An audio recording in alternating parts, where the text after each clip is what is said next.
like this in a beehive in our bloodstream at kung anong parte ng katawan natin ang may damage, yun ang Lambot. i-repair niya.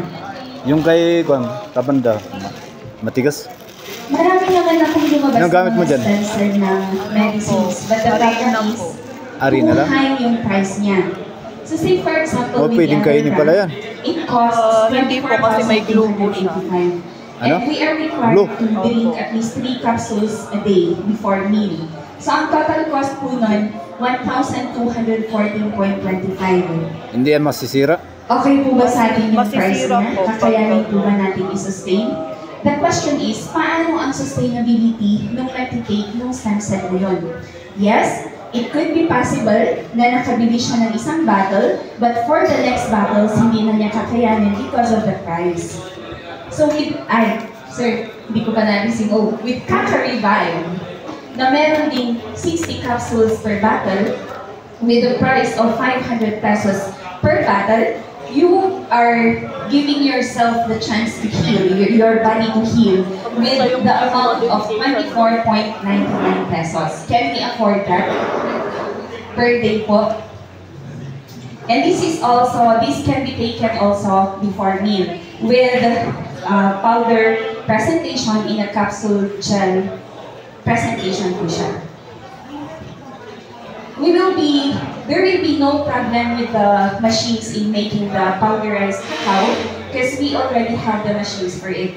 So we will be partnering with a company, Farmec Technologies, na nag-manufacture ng capsule gel.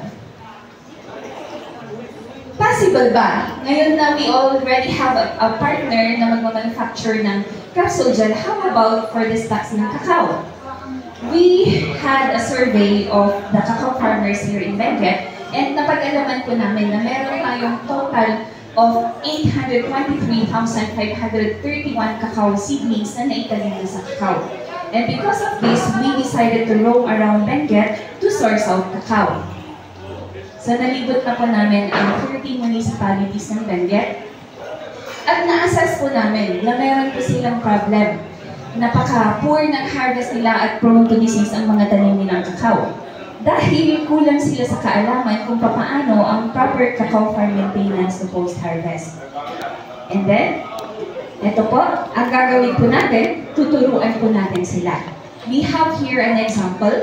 Actual cacao farm is Ricardo Dulipas. Tinawagan po nila kami dahil may sakit ng mga tanim nilang cacao. So we train them on the proper cacao farm maintenance with the agricultural practice and continuous supervision. Anong nangyayari after 6 months?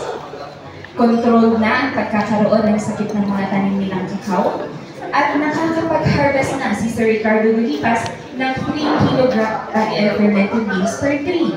Meron pong 1,268 trees si Sir Ricardo Dulipas, which will also give the farmers an income of, si Sir Rick po ito 1,331,400 pesos.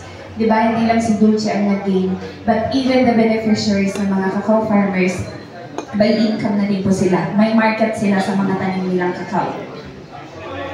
We were able to train 500 cacao farmers, may natitira pa kami 300. Kung lahat sila na-train namin, yung 800 trees can generate an income of 840 million Benguet wide po yun.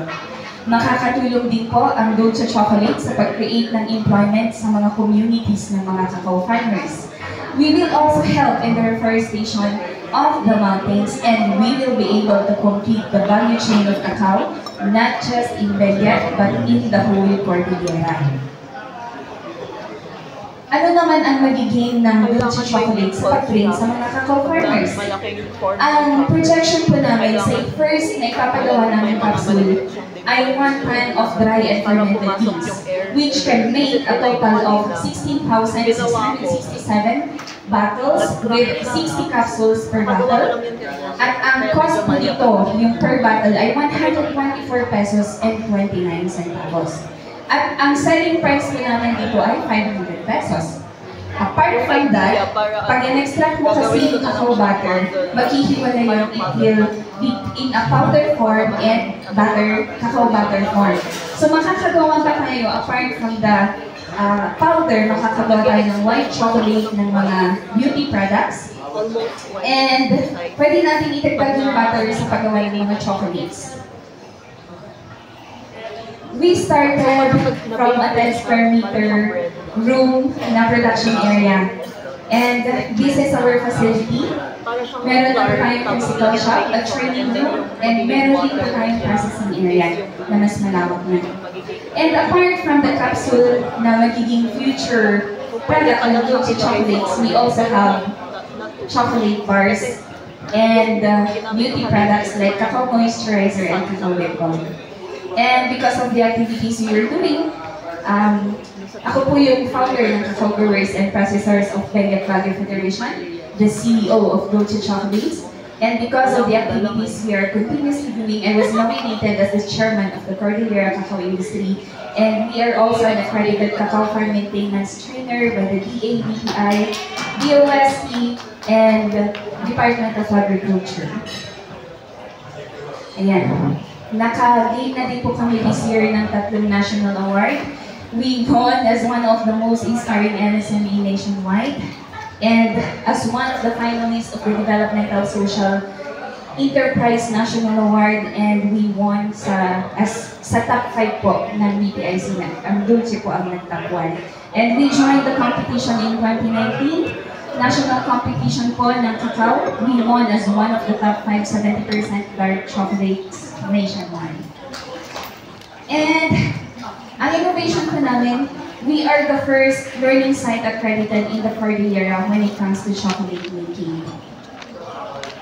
Yan po, ang goal po namin ay maging to join the international competition and promote the authenticity of Cordillera cacao. Thank you po. Pwede po yung goal to win na, to win. Huwag na join. Hindi pa rin join. Pero pwede po. Yes po. Yes po. Okay, thank you na lang. May comment po from the group. Meron, may tanong, comment from the group. Parang Ayan nakalimutan. si Sir Alec, Congratulations mo to order na. Si Kuya, ano kaya? Ice cream. I really like white chocolate. Wala sweets sa bahay. The health benefits of it. I'm just wondering, you mentioned na yung mga products na chocolate bars and I tasted some of them. Pero yung capsule,